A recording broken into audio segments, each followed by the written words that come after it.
Tara, punta tayo sa Mountain Province. Gusto ko kasi marating yung bagong highest point ng Philippine Highway System. Dati kasi, nasa Atok Benguet yung highest point. Pero may bago na daw na highest point sa Tinok, Ifugao. Tara!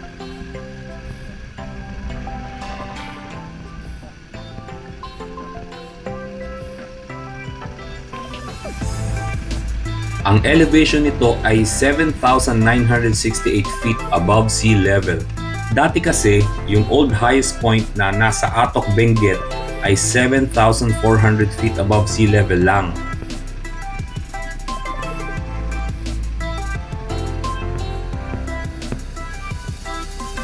Mapapansin nyo dito, napakadaming landslide dahil kakatapos lang din ng bagyong Pepito. Naapektuhan sila ng sobra dito. Nung time na to, 6 days na daw walang kuryente sa Nueva Vizcaya. Grabe!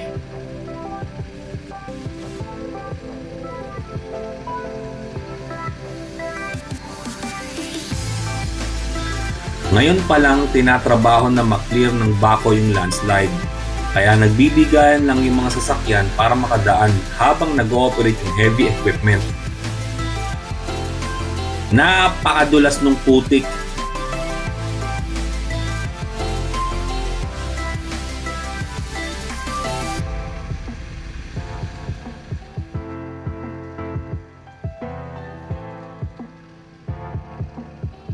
Ayan, go na!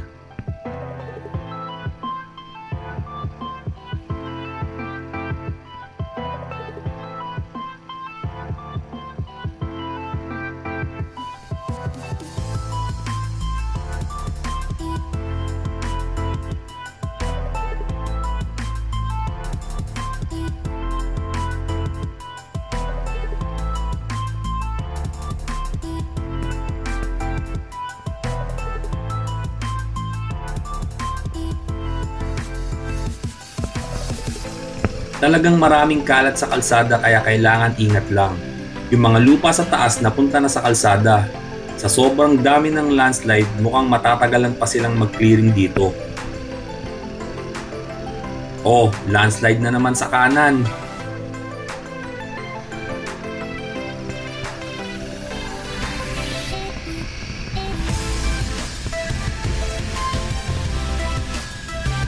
Isa pa.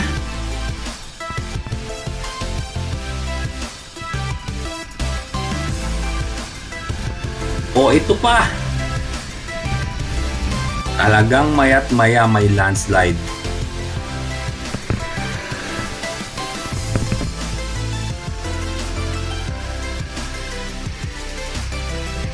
Pero ang ganda talaga ng view sa kaliwa. Sarap tignan ng mga bundok, nakaka-relax.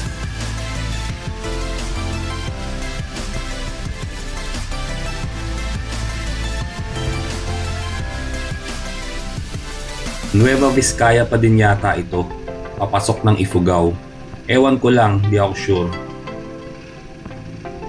So from Metro Manila, Sagapan, Nueva Ecija nga pala ang meet up pag Mountain Province ang biyahe.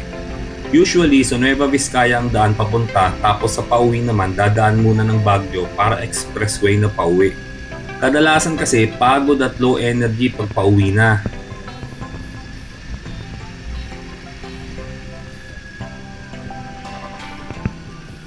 Maya't maya talaga may makikita kang landslide.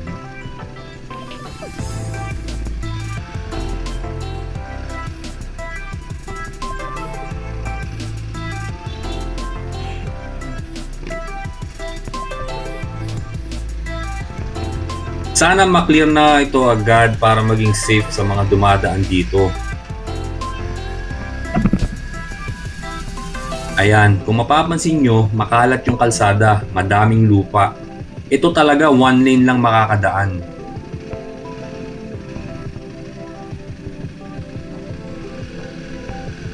Ganito pala dito after ng bagyong Pepito.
Ayan no, landslide ulit.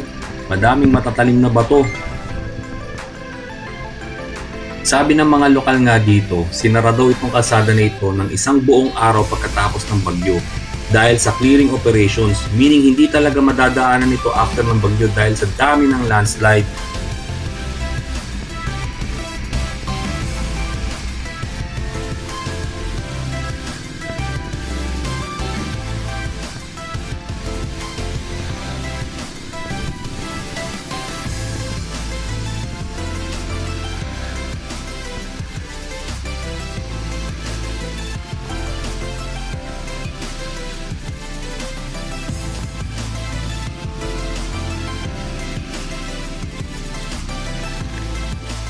Ito sa right side matindi din ang landslide oh.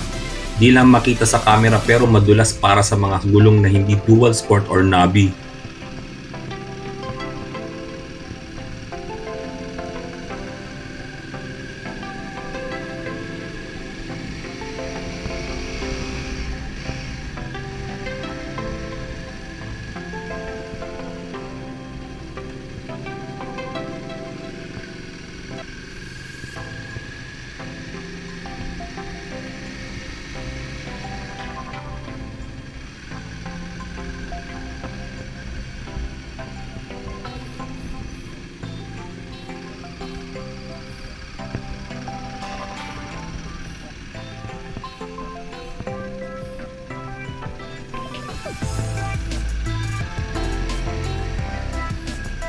Landslide ulit! Matatalas yung mga bato kung makikita nyo.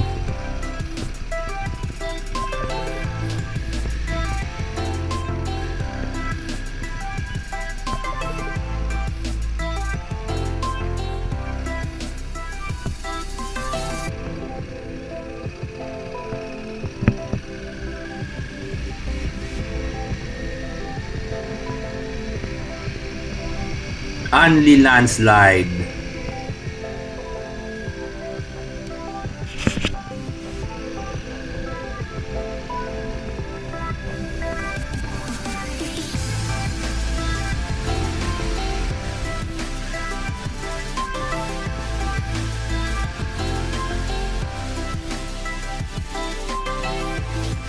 Grabe ang effort para malinis nila to lahat.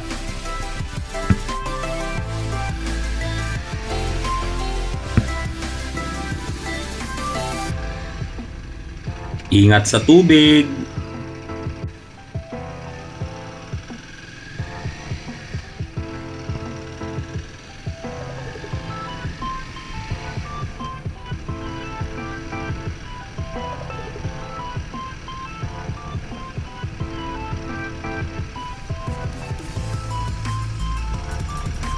Nasa Ifugao na talaga tayo.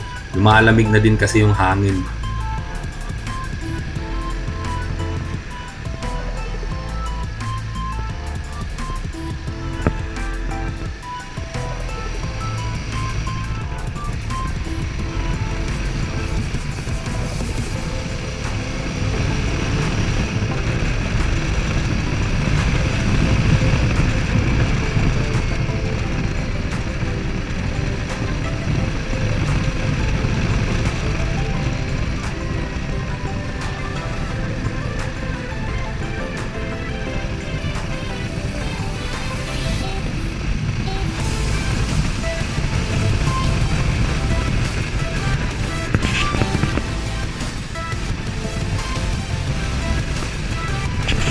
May nakasabay kami dito na delivery van ng J&T.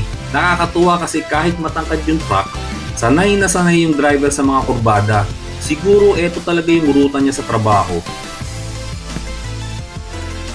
Eto, hindi ako sure kung dahil pa ba sa bagyo ito o talagang hindi lang maganda yung kalsada sa part na to.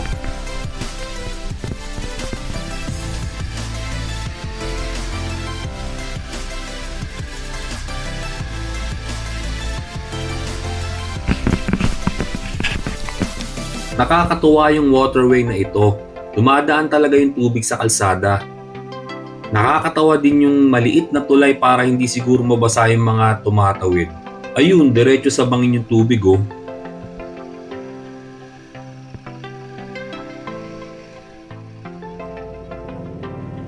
Change camera view tayo. Mount natin sa SV650.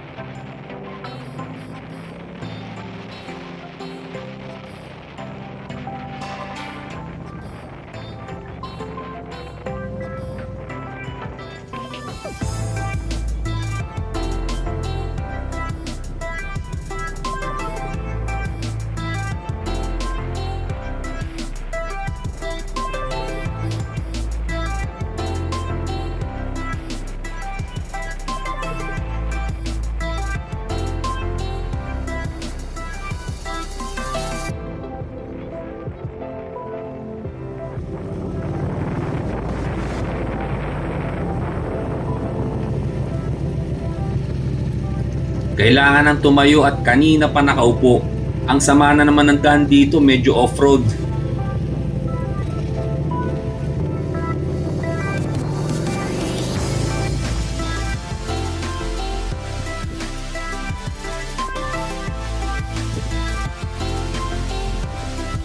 Ito nga pala yung typical na gas station dito sa bundok. Euro 4 na yan. Medyo mahal talaga yung presyo ng gas dito, malayo na kasi. Kailangan magparga ng fuel para sure na kahit gabihin makakarating sa pupuntahan kahit walang gas station na madadaanan.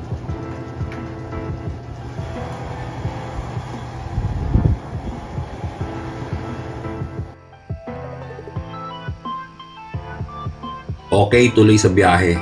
Paakyat na tayo ngayon sa new highest point ng Philippine Highway System dito sa Tinok, Ifugao. Mararamdaman mo dito na sobrang tarik talaga ng mga akyatan. Nakakatawa din yung mga taniman ng gulay sa gilid-gilid.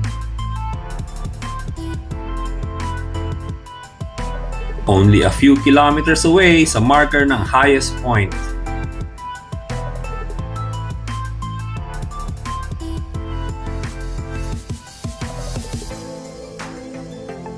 Sa camera, ang init ng sikat ng araw pero sobrang lamig niyan. 3 PM na yata yan pero 14 degrees Celsius yata ang temperature nung time na to. Mas malamig pa sa aircon ng bahay natin.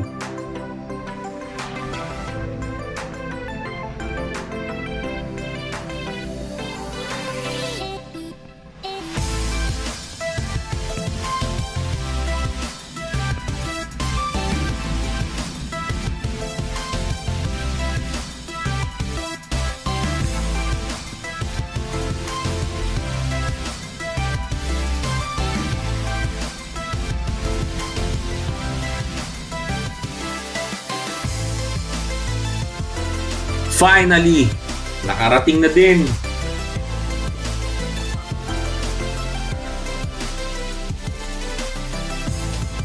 Check natin tire pressure. Parang tumigas kasi yung mga gulong. Possible ba yun na dahilan sa elevation? Dikitan natin ng Team Jupot sticker. Coffee break muna tayo dito sa favorite stop going to Sagada. Ito yung Mountain View Cafe sa Caltex gas station. Along Halsema Highway ito, the most dangerous highway ng Pilipinas. Coffee plus view ng magagandang bundok. Perfect.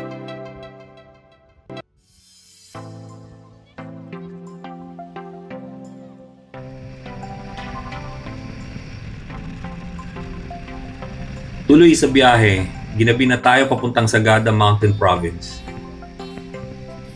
Nagkakatakutan na dito. Baka kasi may biglang umangkas sa likod mo. Grabe, nakakatakot. Finally, nakarating na tayo sa Sagada. Dito kami lagi sa Sagada Sunrise View Hotel. Dami din nag-ride papunta dito.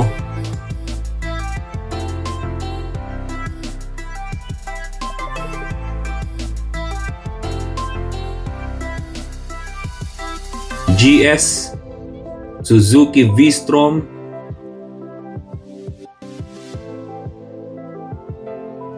Harley Davidson, Husky ulit, Royal Enfield, CF Moto at GS ulit.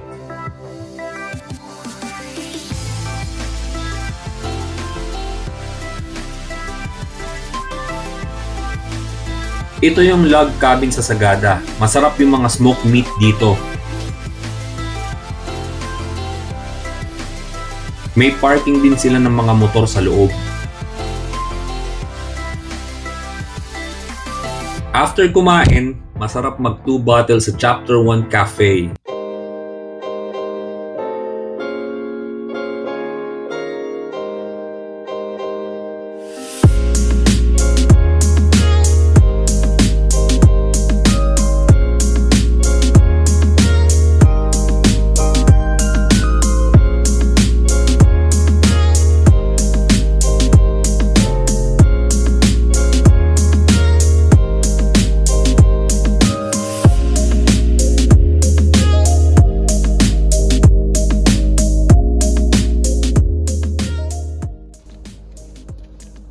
Napakahirap lang umakyat dito, lalo na pag pagod ka na. Iiwan mo kasi yung motor mo sa baba, tapos aakyat ka sa napakataas na hagdan. Tignan nyo to.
Pauwi na tayo from Sagada, daan muna sa Baguio.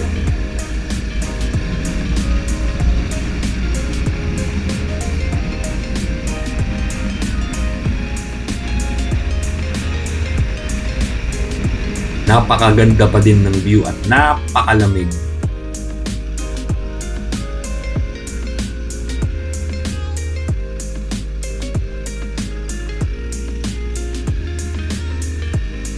Ito yung sinasabi ko sa inyo na favorite stop namin along Halselma Highway. Check muna natin yung mga chain ng bikes natin dahil nabasa ng tubig maghapon papunta sa Sagada. Mag-chain lube muna tayo.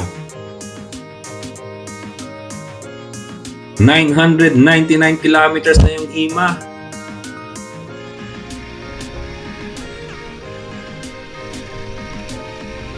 Nandito na tayo sa Baton Benguet. Merong nakakatakot na ginagawang kalsada dito. Kitang-kita na kasi yung bangin sa left side.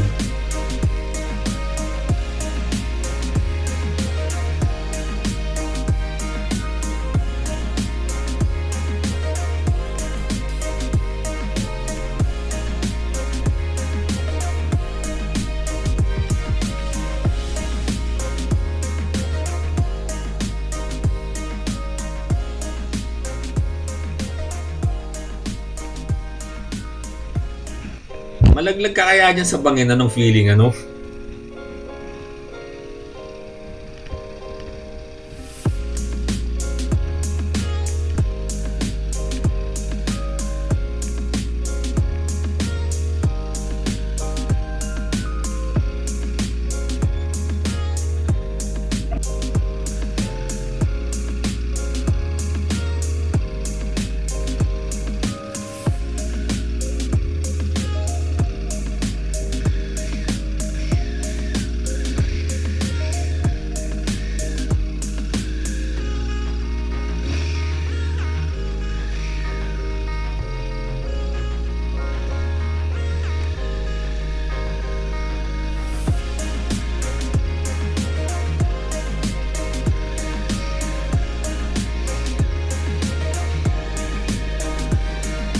Nandito na tayo ngayon sa Highest Point Cafe and Restaurant.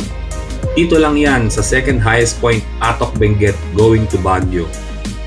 Meron ditong backhoe na magki-clear ng daan. Medyo matagal kaming maghihintay dito bago makadaan.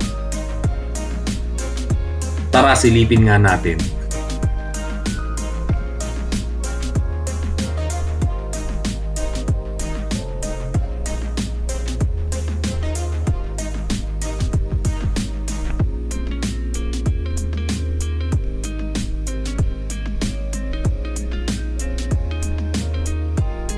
Delikado pala mabagsakan ng mga bato yung dumadaan dito, kaya pala pinapahinto muna.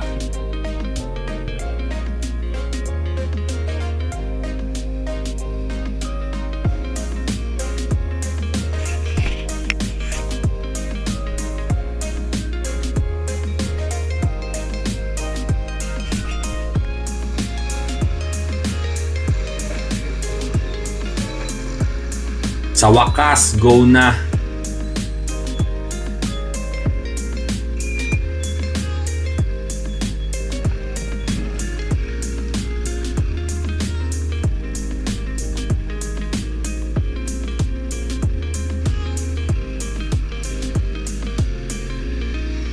Pabagyo na!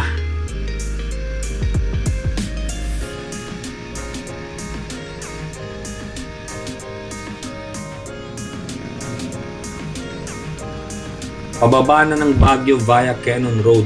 Yun ang Lion's Head oh.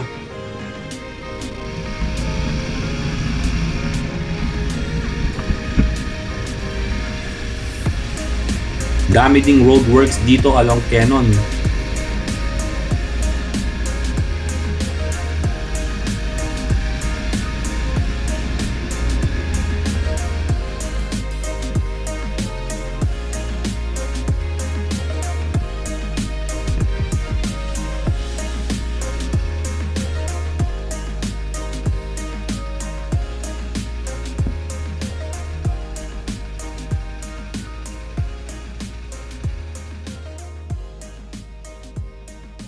Oo nga pala, hindi ako kasama sa ride na ito.